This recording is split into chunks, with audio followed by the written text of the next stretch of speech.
What if shadows were alive? Um, Imagine waking up one morning and realizing something is terribly off.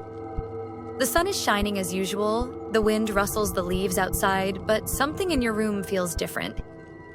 You glance at the walls, at the furniture, and finally at the floor. Your shadow isn't where it should be. Instead of obediently mimicking your every move, it lags slightly behind. Then, for the first time in your life, you see it blink. What if shadows were more than just the absence of light? What if they were watching us? Following us not because they had to, but because they wanted to. And most importantly, what would happen if they no longer wanted to stay attached to us? At first, it starts small. People notice their shadows behaving strangely, stretching unnaturally, shifting in ways that defy the direction of light.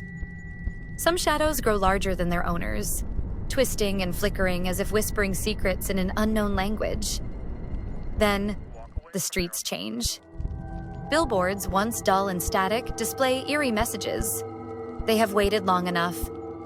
In alleyways, stray shadows dart across the walls, even when no one is there to cast them. A man on the news claims his shadow tried to strangle him in his sleep. No one believes him, until he vanishes, leaving behind only an imprint of darkness burned into his bed.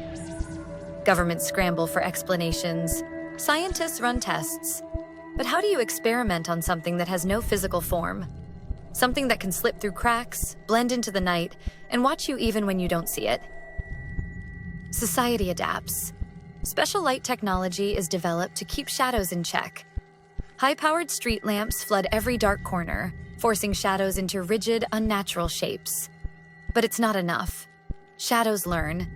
They start avoiding light.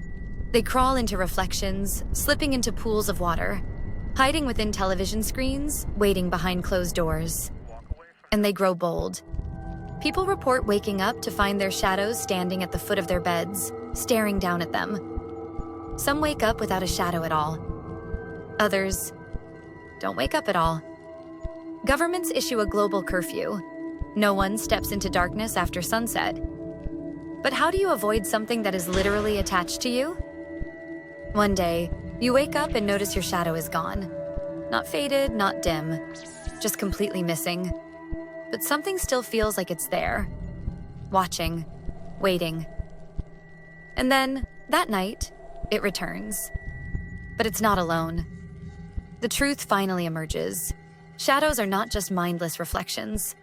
They are ancient entities, imprisoned by light, forced to mimic their hosts for millennia. But now they are breaking free. They whisper their grievances, their hatred for being mere reflections, their hunger for autonomy. Some want revenge, some want freedom, and some want to replace us. Soon people begin disappearing, their shadows remaining behind, walking, talking, living in their place. The world is no longer ruled by humans, but by their darker halves.